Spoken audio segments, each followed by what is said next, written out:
Hi friends, today మా అమ్మ స్టైల్లో జున్ను ఎలా చేయాలో చూద్దాం. ఇలా మీరు కూడా ట్రై చేయండి, చాలా టేస్టీగా బాగుంటుంది.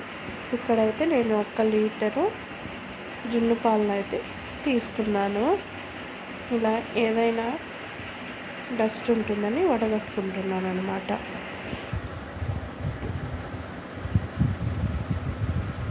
తర్వాత బెల్లం తీసుకొని అదే పాలు కొద్దిగా పోసి బెల్లాన్ని బాగా కరిగేంత వరకు మిక్స్ చేసుకుంటున్నాను.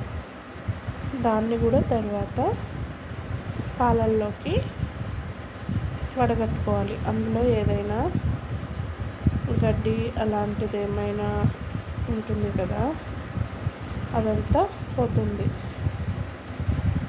ఇలా వడగట్టుకున్న దాంట్లోకి నేనైతే ఒక 1/2 స్పూన్ మిరియాల పౌడర్ అనేది తీసుకుంటున్నాను.